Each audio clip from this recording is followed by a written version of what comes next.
Mimiaga, ¿me escucha? Perfecto, está con el micrófono apagado. Perdón, pero la escuchamos. Bueno, ya son las 19:30. Vamos a empezar con el primer webinar del Comité de Nutrición y Metabolismo de la Sociedad de Medicina Crítica y Terapia Intensiva. Mi nombre es Vanessa Mercado Tellería, soy médico intensivista y responsable del Comité de Nutrición y Metabolismo de la Sociedad de Medicina Crítica y Terapia Intensiva Filial Santa Cruz. Es para mí un honor darles la bienvenida de parte del comité y agradecer a todos su participación en este primer webinar en nuestro primer webinar. Hoy damos inicio a un ciclo académico de conferencias. Esta es una de las primeras conferencias, vamos a tener más durante el desarrollo de estos meses, hasta el mes de agosto, donde vamos a desarrollar el taller de nutrición enteral y parenteral del paciente crítico, donde quedan todos cordialmente invitados. Y es un honor para nosotros comenzar con este ciclo de participación con una destacada ponente internacional. Desde México nos va a preparar y desde México nos va a acompañar y a quien agradecemos por compartir sus conocimientos con nosotros.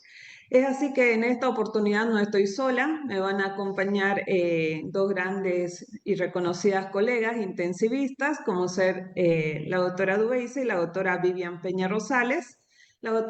Voy a empezar presentando a la doctora Vivian Peña, quien es egresada de la Universidad Autónoma Gabriel René Moreno, es médico intensivista, formada en el Hospital San Juan de Dios, cuenta con diplomados en educación superior, terapia de reemplazo renal y trasplante, así como también obstetricia crítica. Actualmente la doctora Vivian Peña se desempeña como médico intensivista en la terapia intensiva del Hospital Obrero, número 3, y es miembro activo de nuestro Comité de Nutrición y Metabolismo.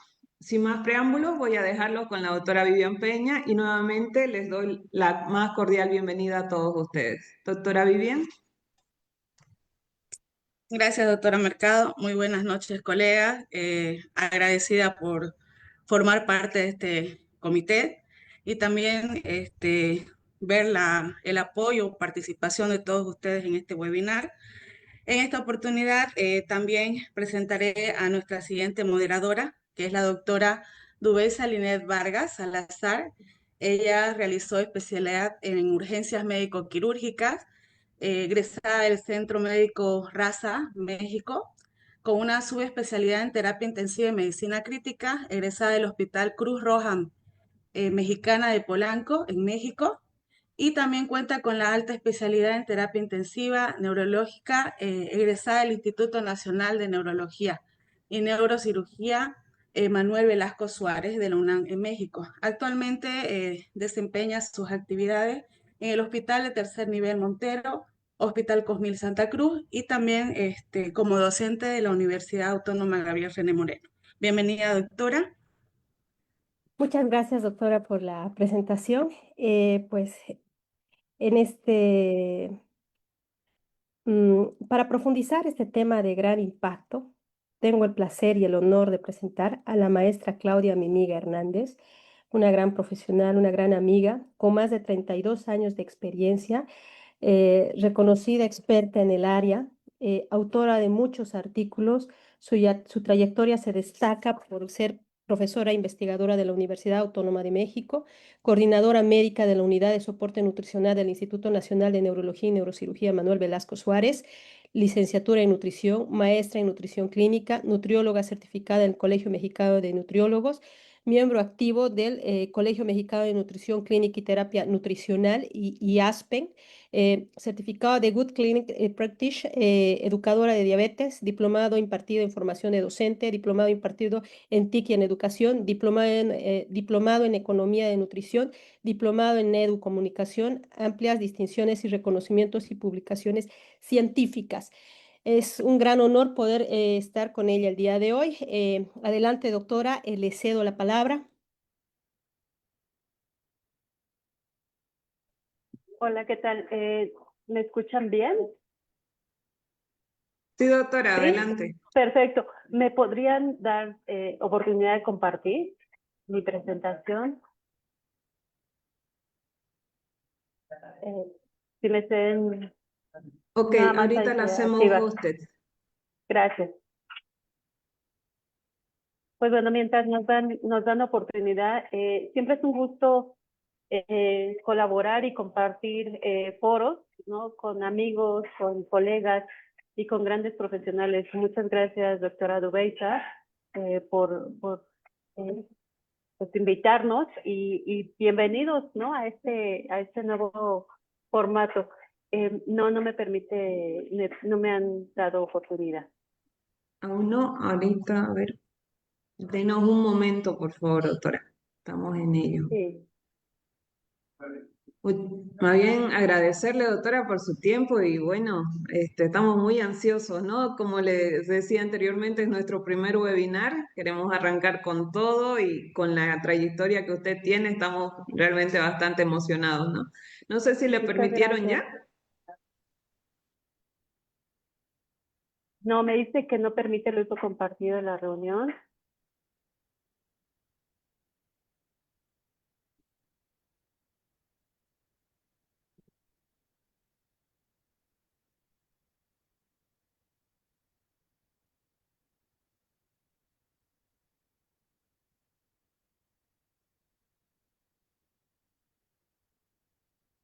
Me sale una imagen que el anfitrión no permite el uso de...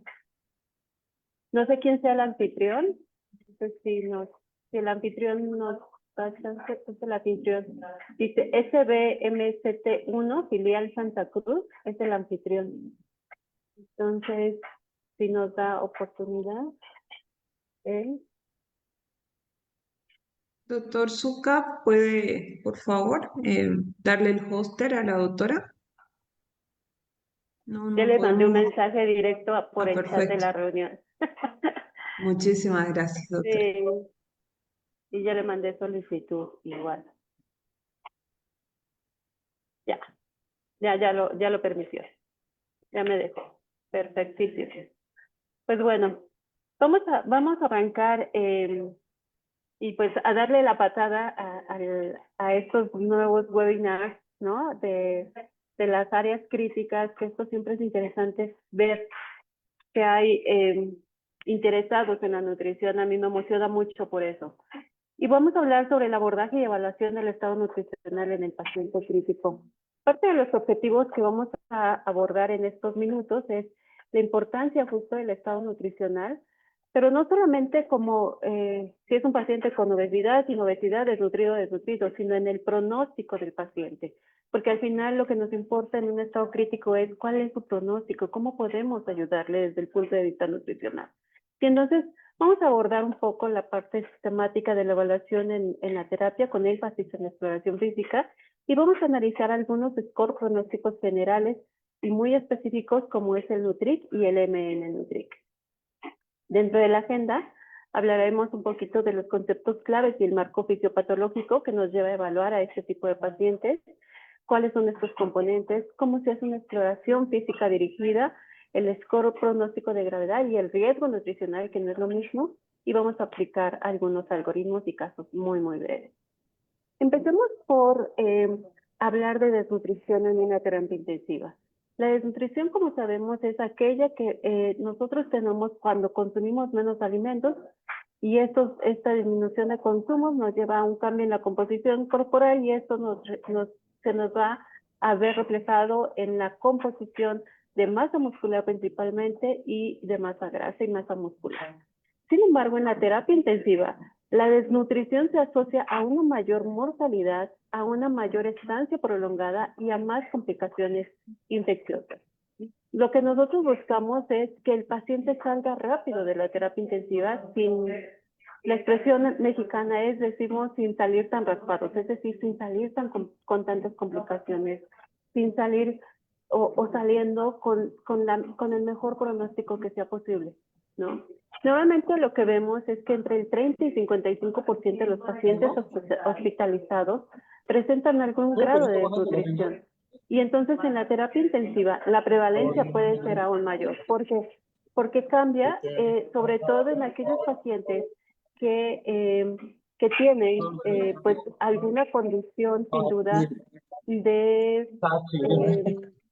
Voy a cerrar los micrófonos, si me permiten, Perdón, de Jairo doctora. y Pablo. Gracias, gracias, qué amable. Gracias, qué amable. Porque me estaban brincando. Y entonces, este tipo de prevalencia, ¿no? En nuestros pacientes puede ser mayor por muchas condiciones. Si el paciente no traía muchas comorbilidades, si el paciente traía un grado de obesidad, si el paciente es adulto mayor y aparte ya traía no solo comorbilidades, sino también traía agregado una disminución de funcionalidad. Entonces esto hace que la prevalencia incremente sin duda muy rápidamente. En el paciente crítico, algo que se ha observado es que se presenta una pérdida muy rápida de masa muscular y de la función. Y si no hacemos algo desde el punto de vista nutricional en forma oportuna, pues estos pacientes sin duda la van a pasar. Parte de la fisiopatología, si bien no es el tema, sí es importante hablar muy rápidamente de esta respuesta metabólica al estrés, que nos lleva a un incremento del gasto energético y al gasto catabólico proteico acelerado. Y esto es muy importante porque parte de nuestra evaluación nosotros lo vamos a ver reflejado en la composición corporal y lo vamos a ver reflejado en la parte bioquímica y en los componentes proinflamatorios, ¿no? Esta resistencia a la insulina que se da muy comúnmente en ellos y las alteraciones en la utilización de los sustratos, que por más que yo le quiera dar más aporte proteico, sabemos que no lo voy a utilizar en forma adecuada, va a llevarnos a un desarrollo de sarcopenia adquirida en la terapia intensiva, a debilidad y a un impacto funcional, ¿no? Entonces, hay que estar vigilando de entrada en qué fase metabólica se encuentra nuestro paciente, cómo venía en forma previa, para saber que a partir de esa fase yo voy a encontrar diferentes componentes y diferentes marcadores nutricionales para poder ir evaluando y monitoreando.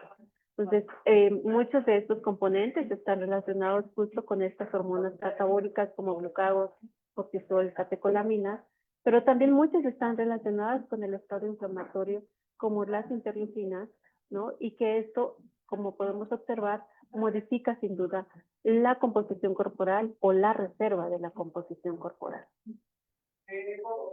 ¿Por qué evaluar tan temprano? ¿Por qué evaluar de muchas ocasiones? Yo recuerdo, tengo 20 años en el instituto y yo recuerdo que parte de mis retos cuando yo entré al instituto me decían, ¿y tú qué vas a hacer en la terapia intensiva? ¿Qué vas a hacer con un paciente o qué esperas encontrar en un paciente? Y mi primer prueba fue a las 6:30 de la mañana con la doctora Porcayo y me dijo, ¿qué le ves a este paciente? ¿Qué le harías? ¿No? Y entonces lo primero que encontré fue una depresión de masa muscular desde la ventanilla, yo recuerdo, y le dije, yo observo una pérdida de masa muscular, observo una deficiencia de zinc, observo seguramente este paciente ya lleva varios días en ayuno porque si no, no estuviera así. Y me dijo, vamos a ver a todos los demás pacientes, ¿no? Y eso fue mi prueba de fuego, una evaluación nutricional.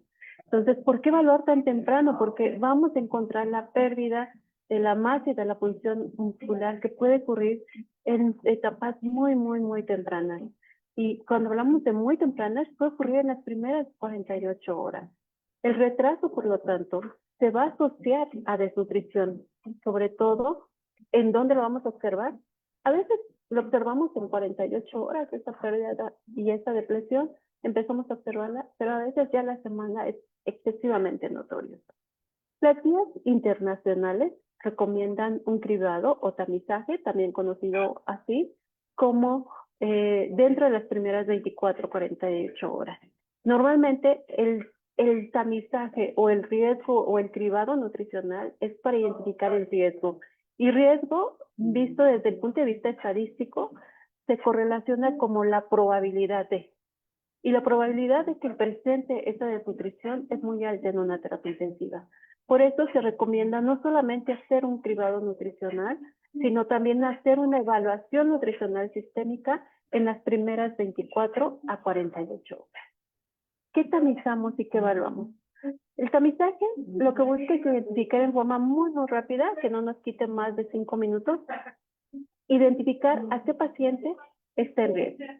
La evaluación completa como tal implica ya la historia, la exploración, la composición corporal, la composición, los datos clínicos, los datos funcionales del paciente.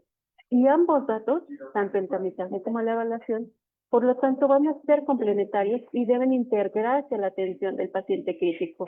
En el Instituto de Neurología, nosotros tenemos una evaluación de tamizaje, pero también tenemos una nota de evaluación nutricional cuando ingresa nuestro paciente crítico. Dentro de estos componentes, identificamos la historia nutricional, la pérdida de peso, la ingesta previa y los síntomas gastrointestinales que tiene nuestro paciente. ¿Por qué identificamos estos datos? Porque la antropometría normalmente está muy limitada en la terapia intensiva, ¿no? La antropometría puede estar invadido nuestro paciente con las sondas, los catéteres, los electrodos, etcétera, etcétera. Y esto pues hace que a veces la antropometría está muy limitada, ¿no? Nosotros, si bien sí la hacemos, viene también limitada por muchas otras cosas que vamos a ver más adelante. Pero observamos también esta bioquímica, porque esto nos va dando en qué fase metabólica se encuentra nuestro paciente para poder seleccionar en forma adecuada. Hacemos la exploración física, ¿no? Y la funcionalidad, si es que todavía es funcional nuestros pacientes. Son muy poquitos, al menos en neurología, los que entran funcionales para hacer esta evaluación, pero en muchas terapias intensivas seguramente se puede evaluar. Observamos también cuál es la base de la enfermedad. Sin duda, eso nos da la pauta para saber qué hacer y cómo empezar a actuar. Las comorbilidades que trae nuestro paciente y sin duda la gravedad. Y para esto, el trabajo multidisciplinario con nuestros enfermeros, con nuestros médicos, se vuelve relevante. El APACHE, el SOFA y algunos otros indicadores de pronóstico médico y clínico, pues sin duda son muy importantes para poder hacer una evaluación completa. Esto nos lleva a retos de evaluación. ¿Y por qué? Pues porque nuestro paciente, lo que mencionaba, por sí solo la antropometría no es fiable, ¿no? Porque el peso y la talla son poco confiables en cuanto a cambios de volumen. Pongamos un paciente quemado, un paciente politraumatizado, ¿no? O un paciente con una cirrosis hepática complicada, renal, pulmonar, que tiene edemas o que tiene ya que no nos permite hacer ese peso y esa talla, no nos va a servir. Los equipos con los que viene ya agregado.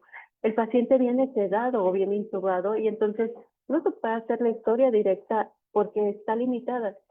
Y pareciera que no, pero cada vez en esta época, si bien la conexión, ¿no? Como ahorita nos es muy favorable de enlazarnos por una vía tecnológica, también nos está limitando porque si yo le pregunto a su familiar la historia de su, no sé, supongamos su papá, ¿no? Que es el que está en la terapia intensiva, no sabe la historia completa el hijo o viceversa, no sabe la historia completa del hijo.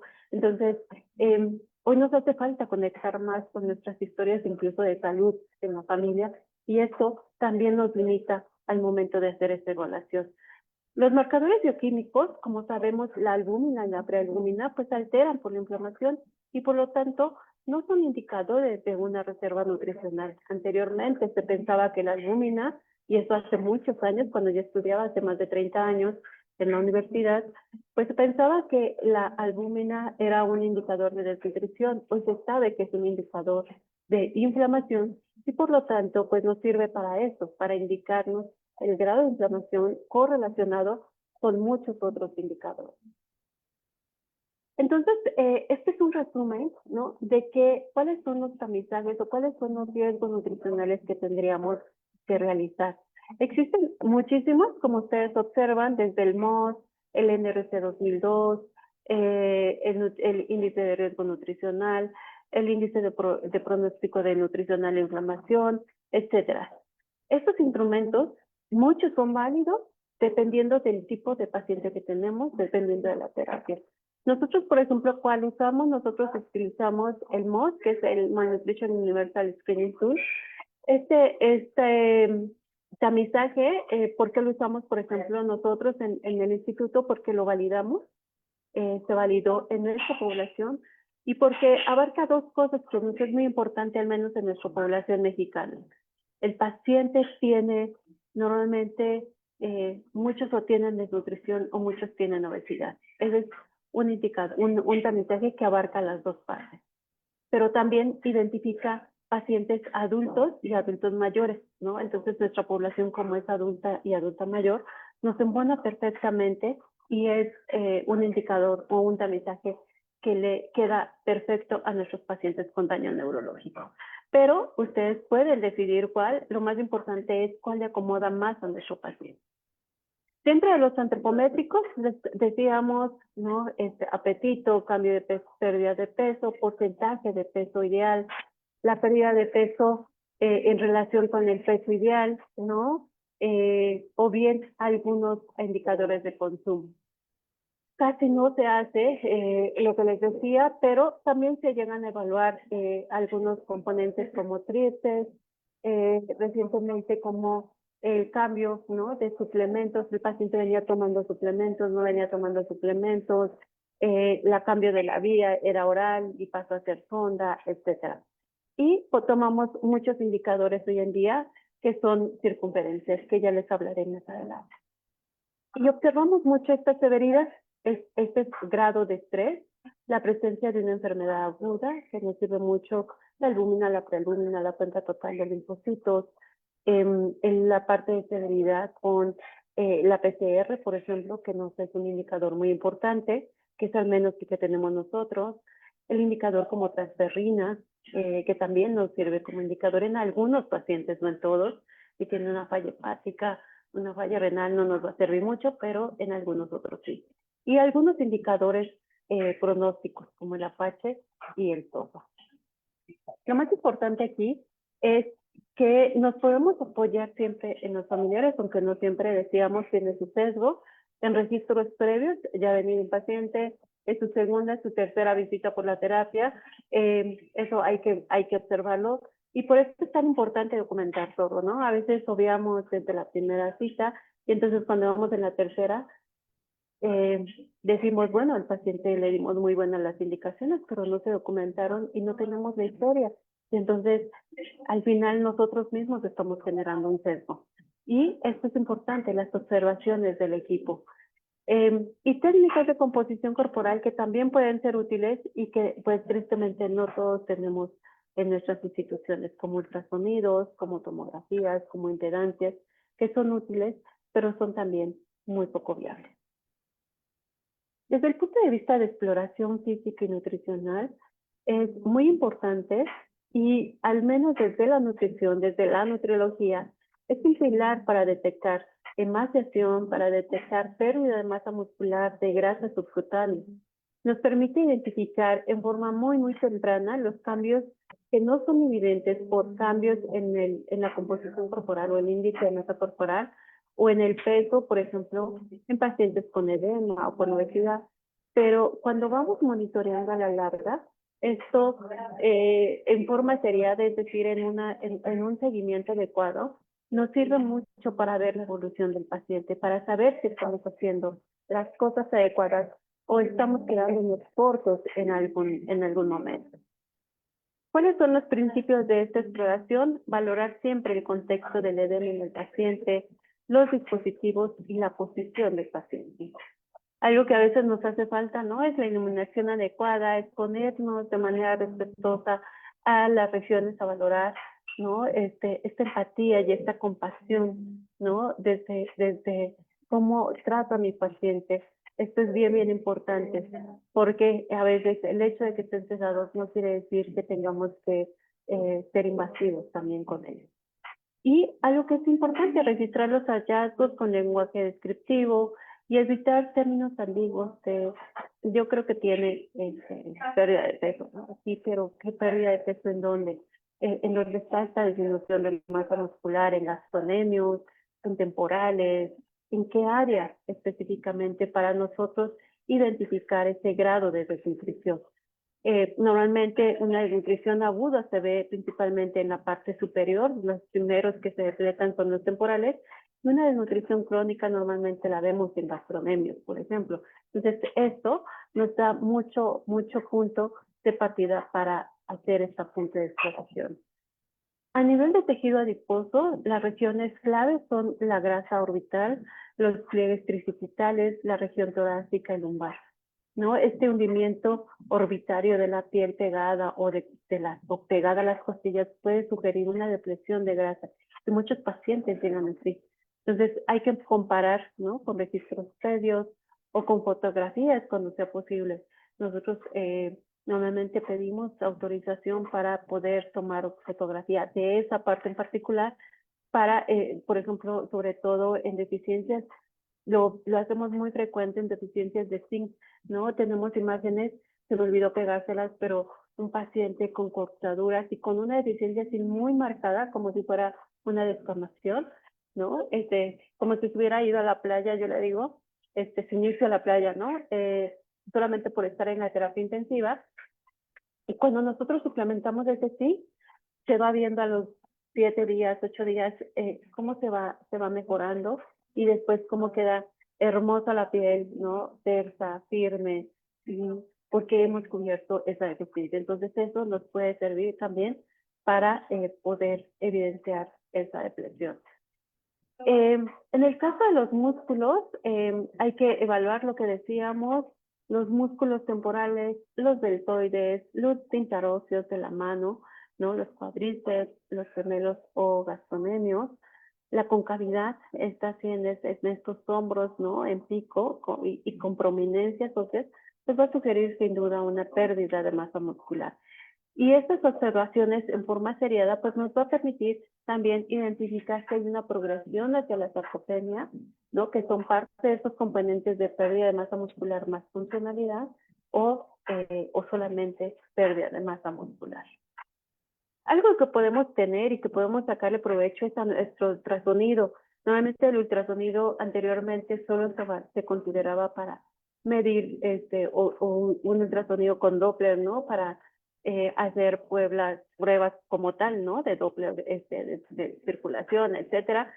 Pero la ultrasonografía transversa, ¿no? Nos sirve mucho para identificar la parte del tejido celular. Y entonces, por ejemplo, aquí vemos en esta primera imagen un tejido sano, ¿no? Normal, pero lo que nosotros podemos observar conforme van avanzando las imágenes, pues vamos a ver infiltraciones de grasa, podemos observar una fascitis o una necrosis tumoral, en donde vamos a ir viendo destrucción justamente de esos tejidos. Y esto nos sirve mucho porque entonces también podemos hoy evaluar esta parte de ecogenicidad muscular muy importante en cómo vamos avanzando en conjunto, por ejemplo, con una rehabilitación o con una mejor suplementación de proteínas.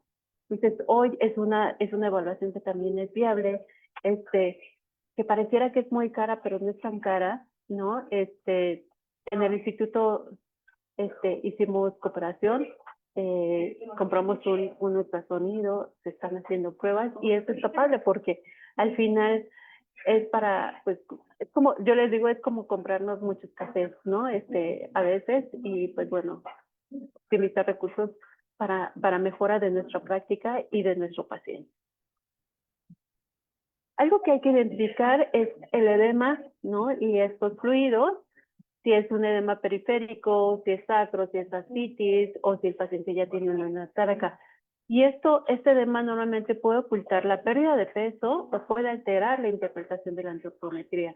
Entonces tenemos que buscar integrar esa balanza hídrica y los cambios de peso diario al análisis nutricional, ¿no? Un paciente no puede subir más de medio kilo por semana, más de 1 kilo por día, porque entonces no es peso, no es masa muscular, es agua. Y si esto lo correlacionamos con los balances físicos, con la diuresis, ¿no? Con las frecuencias o con la hemodinamia, pues nos está hablando mucho de la condición y de lo que nosotros tenemos que hacer como nutricionistas para poder adaptar ese diagnóstico y esa evaluación, esa interpretación y esa intervención, ¿no? Que es muy importante para ajustar en el día a día.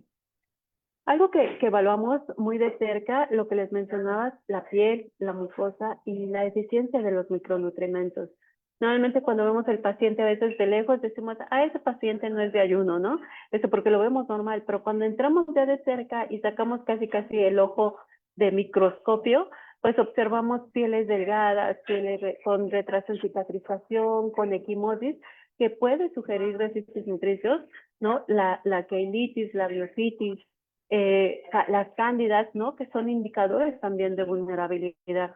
Y esto nos apoya para sospechar deficiencias de ciertas vitaminas y oligoelementos. Si ustedes me preguntan cuáles son las que más frecuentemente identificamos, pues son deficiencias de complejo B, ¿no? Y en particular deficiencias de micronutrientes como el zinc. Entonces son los que más identificamos en una terapia intensiva. Dentro de la evaluación, pues la funcionalidad, lo que mencionábamos, si el paciente no está sedado, si no tiene vasopresores ni nada por el estilo, pues podemos hacer una evaluación con una aprehensión manual, que es un marcador temprano de pérdida funcional desde el punto de vista muscular cuando el paciente coopera. Pero a veces, pues el paciente está sedado y entonces ahí no podemos hacer nada. Pero cuando ya está alerta o ya estamos tratando de hacer un destete, ¿no? Hoy se ha visto que incluso con el ventilador podemos hacer estas pruebas, ¿no? Está con la mascarilla, ¿no? Para que lo podamos mover de la cama y la capacidad de sedestación, pues esta asistencia pueda servirnos como indicadores clínicos funcionales y nos puede servir en fases subagudas o en fases de recuperación. Y esto es muy importante porque eso nos va a dar paso al siguiente proceso, que es la rehabilitación. Y entonces aquí la evaluación funcional va a jugar un papel muy importante, porque nosotros vamos a poder subir más el aporte proteico, más el aporte calórico, dependiendo de la rehabilitación, ¿no? Entonces, el trabajar en conjunto, no solamente con el médico, no solo con la enfermera, sino ahora con el rehabilitador, hace que nosotros evitemos que el paciente se desnutra en esta fase. Sin duda, los marcadores clínicos, ¿no? Y de gravedad, como el Apache-2, ustedes son los expertos como médicos, ¿no? Porque la gravedad bueno, mejor dicho, el score de gravedad de este indicador, de este dato Apache, pues son bases que nos sirven mucho para a nosotros hacer algo que se llama Nutric y M-Nutric, ¿no? O Nutric modificado. Y pues nos sirve para estimar la mortalidad y la gravedad global del paciente en una terapia intensiva. Por el otro lado, el SOFA, ¿no? Nos sirve para evaluar la disfunción de estos órganos en general, ¿no? Y nos sirve mucho para, pues se usa mucho, como ustedes mejor que yo lo saben, porque ustedes lo hacen en el día a día para los pacientes en ciertas condiciones y para la valoración justo de ciertas condiciones con el paciente con cáncer. Y también, curiosamente, forma parte de esta variable Nutric y M-Nutric. Y ustedes nos sirve mucho porque estos indicadores de SOFA y Apache altos se suelen correlacionar con una inflamación intensa, con un catabolismo acelerado, y que entonces esto, cuando yo lo correlaciono con una evaluación, me va a servir para hacer una intervención nutricional más intensiva. Esta herramienta está diseñada para identificar pacientes con alto riesgo nutricional. Pero es importante destacar que es un identificador de riesgo nutricional en la terapia intensiva, porque fíjense que incluye edad, Apache, SOFA, comorbilidades y días de estancia hospitalaria. Y esto, el NutriScore, si bien es un tamizaje entre comillas, nos sirve para identificar cuál es el paciente que se va a beneficiar con un soporte nutricional más agresivo. O sea, nos va a servir para saber que el paciente ya tiene un riesgo, pero cómo yo tengo que hacer mi intervención nutricional. No me sirve para decirme está desnutrido o se va a morir solamente, o se va a salvar, o su pronóstico es malo, sino me sirve para saber cómo tengo que hacer mi intervención nutricional. Este Nutric Score fue realizado, la primera evaluación, la original, fue en el 2011, ¿no? Y ustedes pueden observar que tenemos aquí diferentes indicadores. La severidad de la enfermedad, que hablábamos, la edad primera, no es una mayor edad, sin duda va a tener mayor riesgo, el apache y el topa como severidad de la enfermedad, la inflamación con el número de comorbilidades, por ejemplo, un paciente con obesidad, con diabetes, etcétera, etcétera. Y algo que es importante, las días de estancia hospitalaria. Este NutriScore, en las primeras, la primer estudio o en la primera validación, se tomó en cuenta lo que es la interleucina 6 como parte de estos indicadores. Sin embargo, cuando hablábamos de inflamación aguda, sin embargo, tenemos un sesgo, no todos tenemos interleucina 6 en nuestros hospitales. Y entonces, se hizo una segunda validación en el 2015, donde se observaba que por cada incremento en un puntaje de este Nutric, incrementaba la mortalidad. ¿Esto con qué intención se hizo? Porque si ustedes observan en esta gráfica de esta validación segunda, nosotros podemos observar que algo que se ve en los días de estancia hospitalaria, mayor días de estancia, lo que se observa es que el paciente normalmente no alcanza la meta calórica adecuada, mínima recomendable. En este estudio se observó que la meta calórica mínima recomendable era del 75%. Pero ¿qué pasa? Que normalmente el paciente, al contrario, recibe menos de esa meta calórica. Y entonces, a menor meta calórica, a mayor tiempo, o mientras más nos tratemos en cubrirla, nosotros incrementamos el riesgo de que el paciente se reduzca y que el paciente incremente su riesgo de mortalidad. Entonces, más de un 25% de adecuación calórica disminuye un 18% la probabilidad de muerte.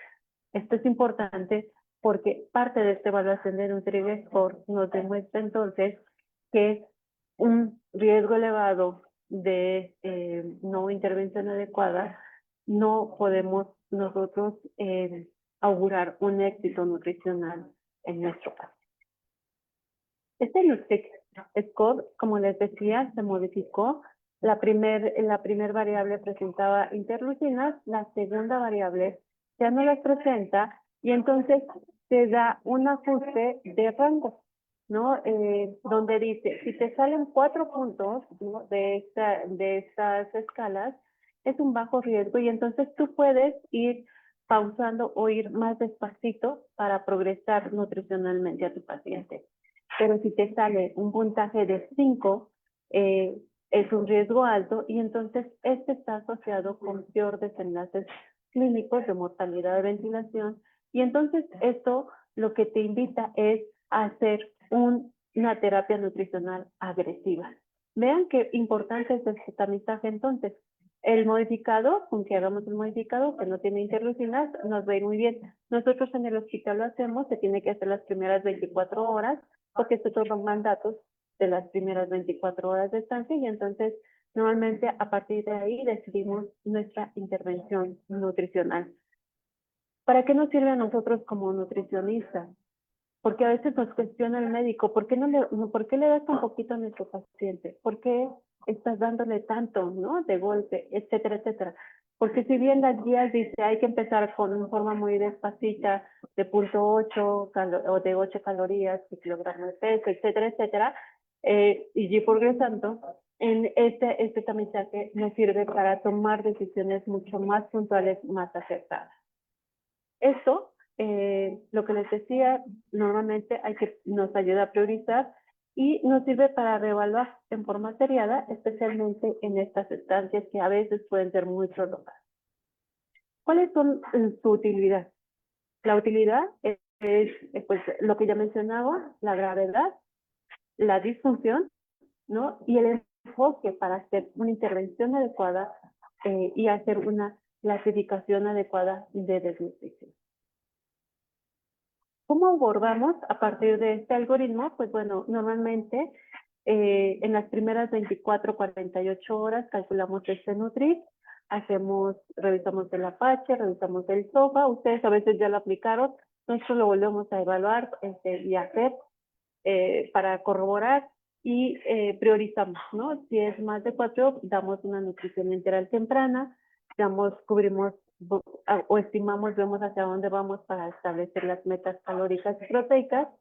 Completamos la exploración nutricional dirigida principalmente a estos 4 componentes, ¿no? Masa, tejido adiposo, la composición hídrica o el edema y la piel.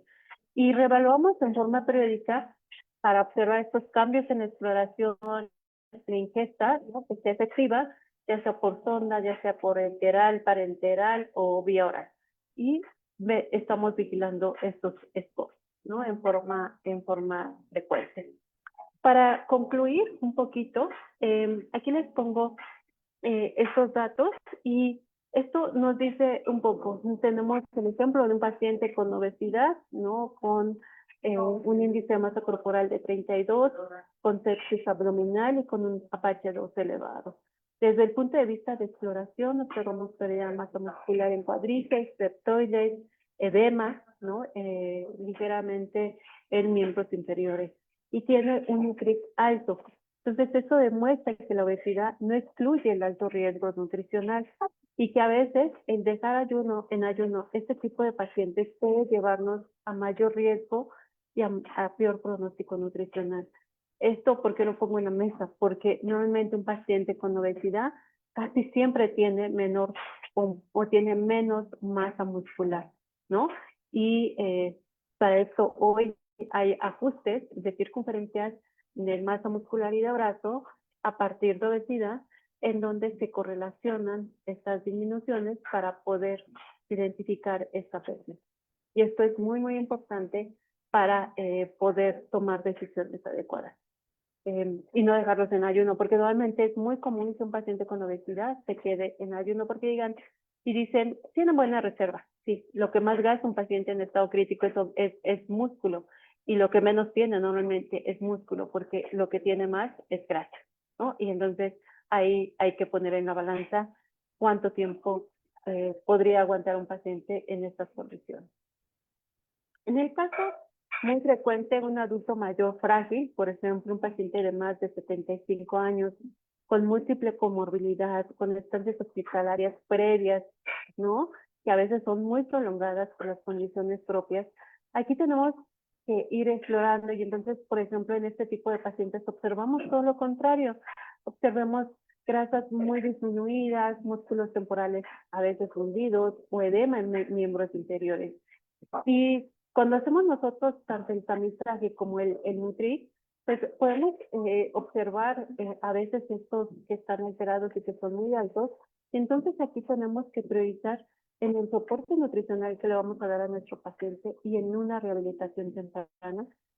Hoy sabemos que los adultos mayores son los más propensos a estar en terapias intensivas cada vez más y que a veces son los más peores pronósticos, ¿no? Y que a veces son los más estigmatizados incluso para aceptarlos en una terapia intensiva, por solo el hecho de ser adulto mayor. Entonces, esto también tendríamos que estarlo cuidando y vigilando en forma muy, muy centrada y cuidado. ¿Cuáles serían los puntos claves para ir cerrando esta sesión? Primero, no confiarnos solo en el índice de masa corporal o en el peso aislado en una terapia intensiva. La exploración seriada y los scores nos van a servir mucho y nos van a complementar, pero no nos van a sustituir el juicio clínico y por eso es importante hacer una exploración. Y algo que es muy, muy importante, yo siempre los invito, yo sé, no desconozco si ustedes lo hacen o no lo hacen, pero yo, al menos en México, siempre invito a documentar todo lo que hacemos, porque esto nos ayuda mucho, ¿no? En una nota de evolución a todos los que leemos y que nos gusta leer muy bien a detalle un expediente clínico, nos abre un panorama y nos da una mejor visión de cómo hacer en forma conjunta, en forma colegiada, en forma interdisciplinaria, una intervención desde el punto de vista no solamente médico, sino también nutricional. Las guías internacionales nos recomiendan hoy, ¿no? Hacer un cribado nutricional, hacen este, ¿no? En forma sistemática. Nos invitan a resaltar, ¿no? Hacer intervención adecuada de acuerdo al MNUTIC. Y lo más importante es subrayar, ¿no? La necesidad de un seguimiento continuo y de un ajuste del soporte nutricional. Es muy recurrente y es casi el pan de nuestro de cada día que nosotros a veces sacamos al paciente de la terapia intensiva, pero curiosamente ya no le damos seguimiento en el área hospitalaria. Y en el área hospitalaria es importante porque a veces vuelven a regresar a la terapia intensiva. Entonces hay que dar un seguimiento continuo, ¿no? Y un ajuste del soporte. Y entonces los mensajes claves de esta sesión: recordar que el estado nutricional es un determinante clave del pronóstico, que la exploración dirigida permite detectar en forma adecuada y en forma oportuna la depresión más allá del índice de masa corporal, y que todos estos indicadores y SPOF nos van a ayudar a clasificar el riesgo y a priorizar una intervención. Muchísimas gracias.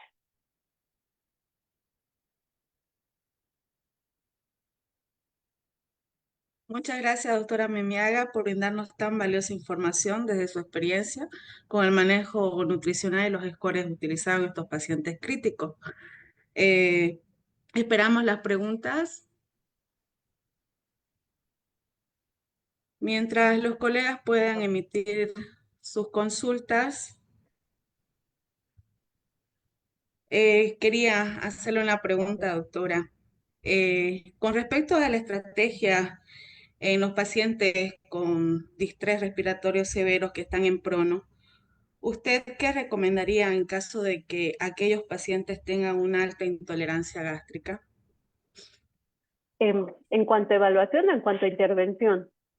Intervención, doctora. Ok. Normalmente nosotros a los pacientes que tienen pronación, hacemos, normalmente el paciente pronado no dura mucho.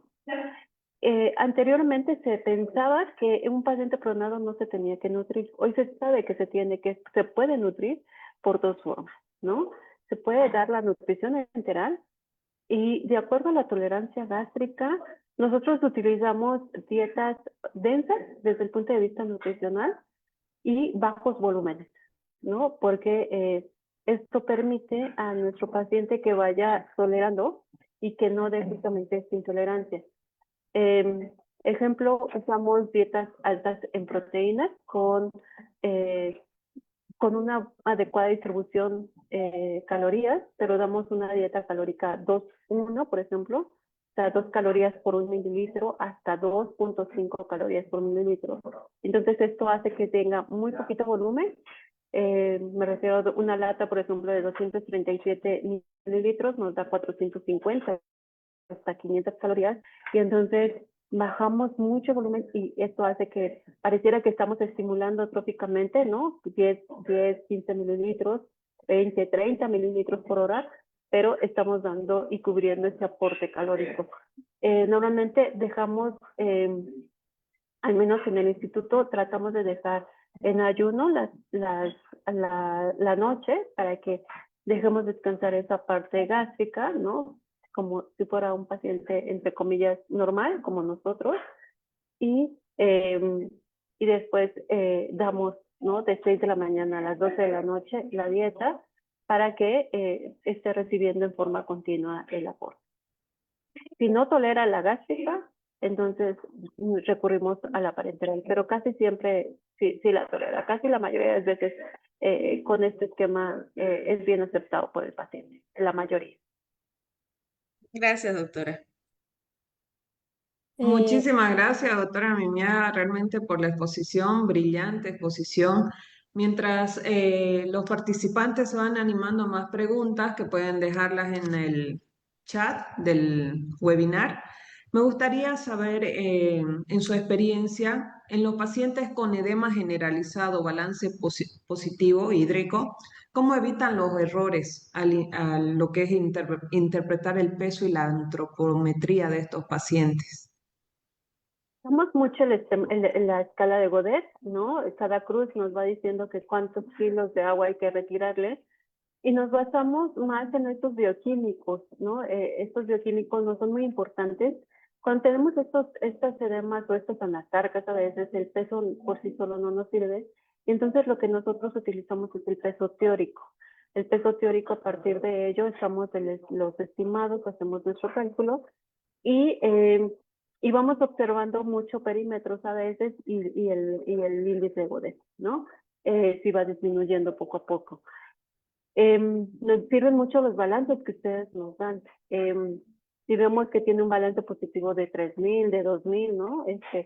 Pues nosotros lo que hacemos es bajar agua de nuevo en nuestros pacientes para poder ayudarles a ustedes a también jugar con los líquidos que tienen que manejar, ¿no? Porque sabemos que tienen que manejar muchas soluciones a veces y entonces nos queda muy poquito rango para poder dar la dieta.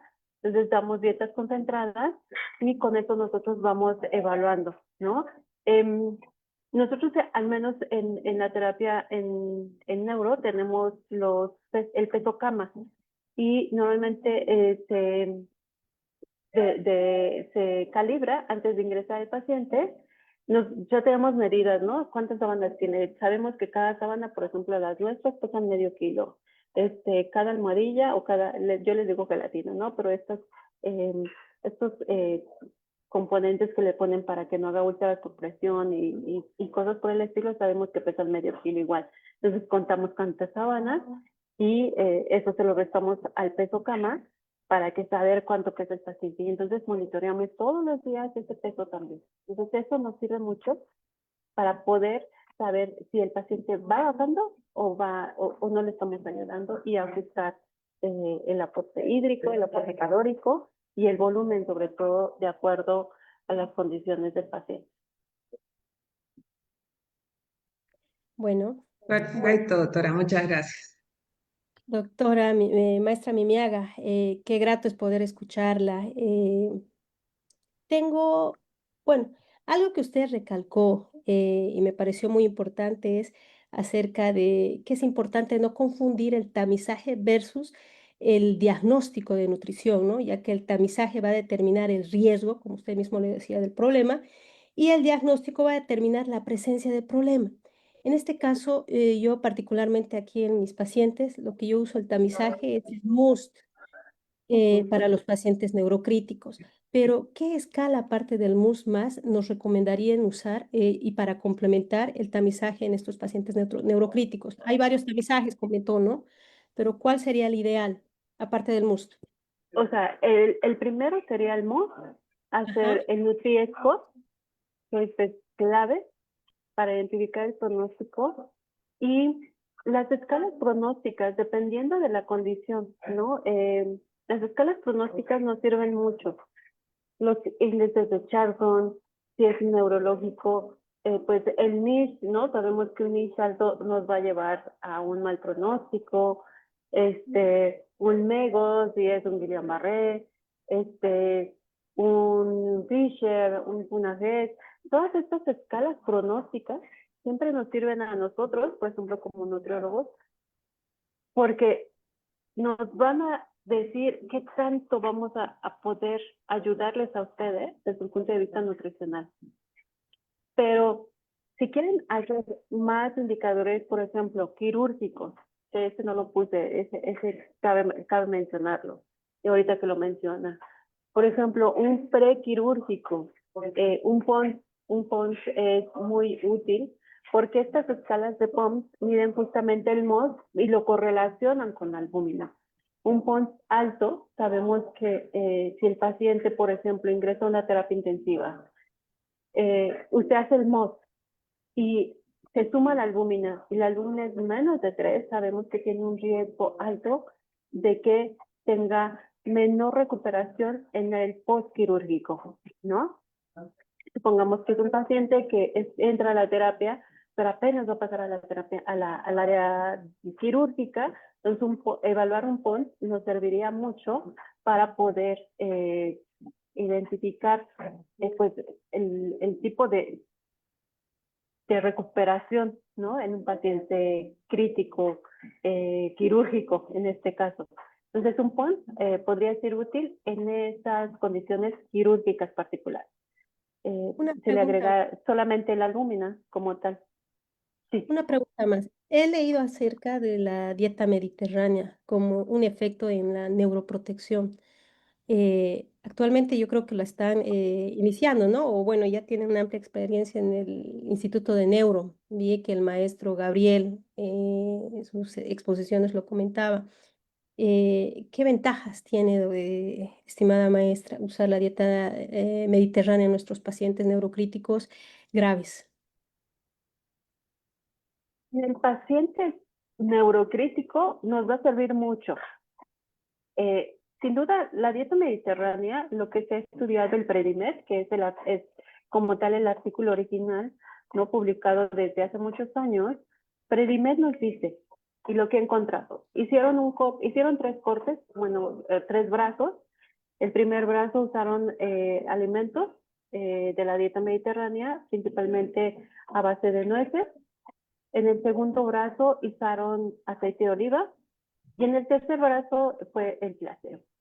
Y lo que encontraron es que el hacer o el llevar una dieta mediterránea con este tipo de componentes, ya sea nueces o aceite de oliva, encontraron que al menos el 36% de los pacientes, o sea, visto en porcentaje, podrían disminuir ese riesgo de presentar un stroke. O sea, en forma de prevención, el stroke nos va a servir para prevenir stroke, podríamos decirlo así, ¿no? Se base en un porcentaje considerable.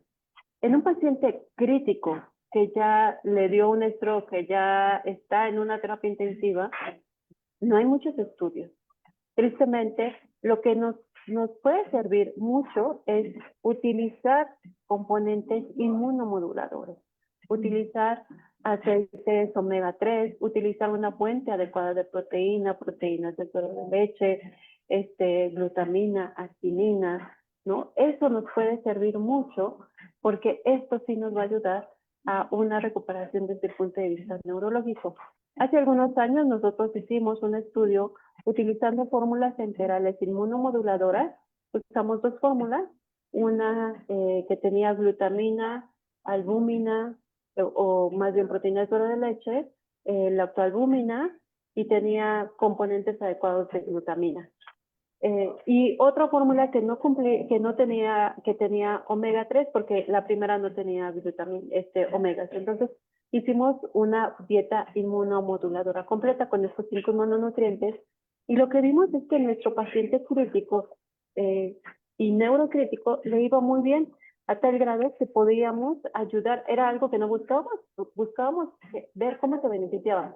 Pero dentro del análisis secundario, lo que encontramos fue que al paciente podría incluso recuperar la vía oral, ¿no? Entonces, yéndonos a la dieta mediterránea, si observamos los componentes de la dieta mediterránea, que son ácidos omegas, aceites de oliva, etcétera, que son antiinflamatorios, comparado con estos enterales que son antiinflamatorias, podríamos hacer como símil, y eso quiere decir que les va muy bien a nuestros pacientes, utilizando estos componentes para estas condiciones neurocríticas. No sé si respondí o me mal viaje. Sí, tenía las expectativas, doctora. Vamos a tratar de implementarlo acá. Son 2 Vamos a seguir fórmulas, preguntando, ¿no? doctora, porque realmente es un tema Son 2 bastante fórmulas. interesante. Un tema muy apasionante. Doctora, una Así última. es. ¿Qué postura tiene el ASPEN acerca de la dinamometría? La dinamometría nos sirve mucho. ¿Cuál es el tema en un paciente crítico, no? La funcionalidad. O sea, si el paciente está sedado, pues no vamos a poder hacer mucho, ¿no? O sea, así de simple, realmente no podemos hacer nada. Pero en la etapa de rehabilitación nos puede servir mucho. Hay muchos estudios hoy en día que nos sirven mucho para evaluar justamente esa funcionalidad. Hoy en día hay unas cositas así, de este tamaño, más o menos. No traigo mi bolita, pero es una bolita, parece huevo, que se llama SMUC, y que agarra el paciente así. y la presión. Si el paciente logra presionarla, la puede correlacionar con su celular. Yo tengo la mía, y entonces el paciente va a apretar muy poquito, a lo mejor, pero nos va a servir como indicador de rehabilitación. Para eso nos va a servir mucho la dinamometría. Y es como la espirometría, ¿no? Un poquito. ¿Qué tanto sube ese espirómetro conforme va rehabilitándose este pulmón? Entonces, eso nos sirve mucho porque es esta parte justamente de dinamometría, para eso nos va a servir, para ver cómo va mejorando la rehabilitación de nuestro paciente o en qué momento ya podemos hacer una dinamometría. Nosotros, por ejemplo, en el Guillain-Barré, pues sabemos que están totalmente inmóviles, pero cuando empiezan rehabilitación, ahí es donde empezamos a aplicar la dinamometría y vemos cómo va avanzando a lo largo de su evolución y si va teniendo una buena rehabilitación o un buen aporte proteico, porque va cambiando. Entonces la dinamometría nos sirve mucho para rehabilitación sobre todo. Gracias, maestra. Doctora Mimiaga, hay una pregunta en el chat, la cual dice, hoy en día sobre el uso de la relación proteico-calórica al momento de formular la nutrición parenteral, ¿debemos tomarlo en cuenta como parámetro principal? Ya muchos años, eso me lo enseñaban a mí en la universidad, hace 30 años. Y era la forma de calcular nutrición parenteral, ¿no? Primero sacábamos esta relación calorías-proteínas. Más que proteínas, era el nitrógeno de la proteína, era lo que sacábamos. Y a lo largo de este tiempo, lo que más importa es cuánta proteína, ¿no? De acuerdo a la función tiene nuestro paciente. Si nuestro paciente tiene una baja reserva de masa muscular, ¿no? Se sabe que hay que iniciar poco a poquito y progresando hasta llegar a nuestra meta calórica. Nuestro mínimo recomendable de meta calórica es 1.3. Pero el paciente, si tiene desnutrición, puede llegar, y si tiene un estado catabólico importante, nos serviría más el BUN, el balance nitrogenado, ¿no? Ureico. Y si este BUN, por ejemplo, sale en -8, pues me está diciendo que yo no le estoy dando la cantidad de nitrógeno en forma, o fuente de proteína adecuada para poder generar un balance cero. Es muy difícil llegar a un balance cero en una terapia intensiva. A veces llegamos a 3, ¿no? Pero por el estado catabólico que presentan nuestros pacientes, el acercarnos lo más que podamos siempre va a ser bueno. Entonces, el calcular una relación calorías-proteínas no siempre nos es tan útil. ¿Por qué? El segundo punto es la obesidad. En un paciente con obesidad, sabemos, de acuerdo a las guías, que nos dice que hay que darle de 11 a 14 calorías por kilogramo de peso, pero dependiendo del índice de masa corporal, hay que darle hasta 2.5 gramos de proteína por peso teórico. Entonces, en un paciente que su peso teórico, supongamos que es de 50 kilos, tiene un IMC de 35, tendríamos que darle 2.5 gramos por kilogramo de peso. Entonces, 50 por 2.5 me da aproximadamente 125, 150 gramos de proteína.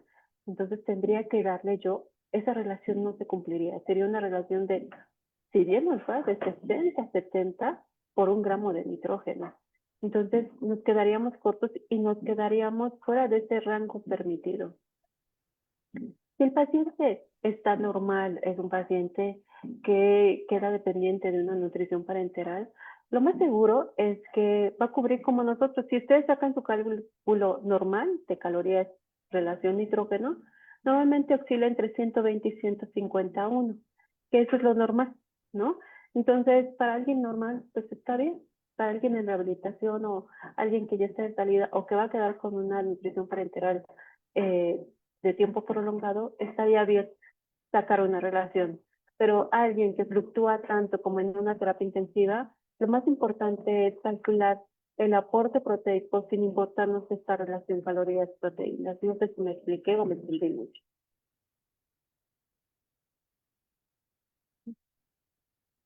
Buenas noches, disculpe.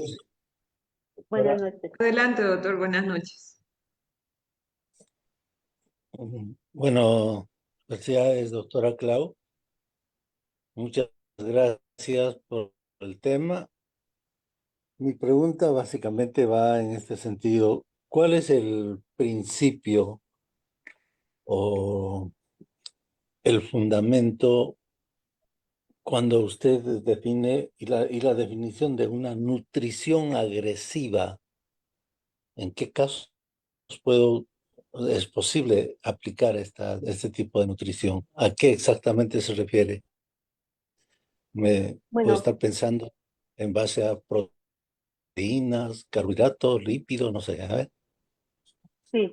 Qué buena pregunta, doctor. En el contexto actual de una terapia intensiva, cuando hablamos de nutrición agresiva, se podría entender como una sobrealimentación.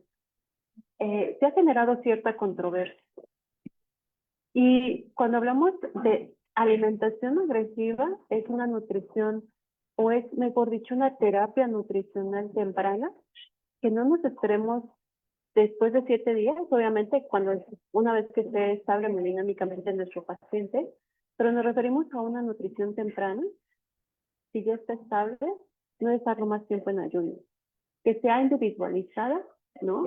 En cuanto a los componentes que necesita el paciente, sobre todo proteínas y componentes calóricos, sumando calorías de carbohidratos o de glucosa y de grasas o lípidos, ¿no? Según sea la vía. Y evitando el déficit calórico que podemos llevar a veces a nuestro paciente, sobre todo los primeros 7 días a veces, o llevarlo a estos excesos.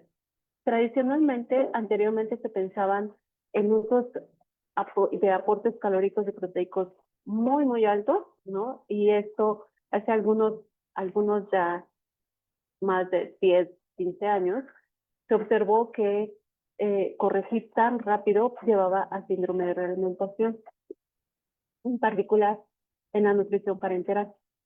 Y entonces después dijeron, bueno, no hay que ir volando, porque también lo que se observó es dando o sobrealimentando a los pacientes, se encontró que también se podría favorecer la hiperglucemia, ¿no? O complicaciones infecciosas, o peor evolución en forma indiscriminada. Entonces, lo que evolucionó después fue, hay que ir paso a paso, escalón por escalón, y entonces este NutriScore justamente nos sirve para mostrar estos puntajes, ¿no? Si el puntaje de 5 a 9 me lleva a decir que mi paciente está es más catabólico, me sirve para identificar que mi paciente está demandando más aporte, eso hace que yo no pueda irme de escalón por escalón porque mi paciente me está demandando más. Entonces, a eso le llamamos esa nutrición agresiva. Tengo que ir un poquito más rápido, ¿no? Tengo que subir el escalón, pero si el escalón me tardaba 3 o 4 días en subirlo, hoy lo tengo que subir entre 1 o 2 días, ¿no? Siempre y cuando yo vea que no provoco hiperglucemias, que no provoco alteraciones metabólicas, ¿no? En el paciente, y puedo irme un poquito más rápido para avanzar, ¿no? Y esto siempre es importante ir monitoreándola. Está este otro lado, si mi paciente trae, ¿no? Y nos enfrentamos en forma frecuente, y me gustó mucho su pregunta por esto, porque hay que siempre poner en la balanza. Mi paciente viene desnutrido, pero también viene con un NutriScore muy alto. ¿A quién le hago caso? ¿Qué hago? Considerar un síndrome de realimentación donde no puedo ir más rápido porque el fósforo me va a bajar, me va a hacer taquicardias, me va a hacer, me puede hacer incluso rhabdomiólisis, mejor me voy más lento o me voy en forma más agresiva, ¿no? Siempre hay que poner en la balanza en forma individualizada las condiciones del paciente para poder ir tomando esta decisión, ¿no? Entonces, a eso se refiere la nutrición agresiva, individualizada, muy puntual, muy atinada, hacia la condición del paciente, dependiendo de ese estado catabólico, ir más rápido un poquito de lo normal, pero siempre en el contexto del paciente, de las condiciones clínicas de alimentación previa que tenía y de la condición actual que está presentando, para saber si yo puedo abordarlo de una forma y llegar a la meta calórica. Si iba a llegar en 10 días, llegar a la meta a lo mejor en 7 días. No sé si con eso respondo a su pregunta, doctor. Muchas gracias, doctora. Bien comprendido. Buenas Excelente, noches. doctora. Bueno, en el chat ya no tenemos más preguntas, doctora. Muy agradecida por el aporte. Todos estos conocimientos nos los llevaremos para poder seguirlo ejerciendo. Gracias, doctora. Gracias a ustedes, un gusto saludarles desde la Ciudad de México. Mi cariño para ustedes. Hasta luego. Saludos. Su Está micrófono, cerrado su doctora micrófono. Dubéis. Ahora sí. Maestra, queremos expresar nuestro más sincero agradecimiento por su excelente presentación, la claridad con la que abordó los desafíos del tema. Ha sido sumamente enriquecedora para todos nosotros. Gracias por compartir su experiencia y su tiempo en esta institución. Esperamos contar con su persona en futuras ocasiones. Mil gracias. Gracias a ustedes. Un abrazo. Muchas gracias, doctora. Agradecemos Bye. profundamente la participación de ustedes en este nuestro primer webinar del Comité de Nutrición y Metabolismo en la Sociedad de Medicina Crítica y Terapia Intensiva Filial Santa Cruz. Esperamos haya sido de gran utilidad y que este sea solo el inicio de un gran ciclo de conferencias que se vienen preparadas. Como nos había hablado un poco la doctora Mimiaga sobre la obesidad, nuestro próximo webinar va a estar en relación a lo que es la obesidad. Ya vamos a pasarles el afiche para que tengan conocimiento y los invitamos a acompañarnos en las próximas sesiones que hemos preparado con mucho compromiso. Un especial agradecimiento a nuestra ponente nuevamente y a todos los que hicieron posible esta actividad. Muy buenas noches y hasta una próxima oportunidad. Hasta luego.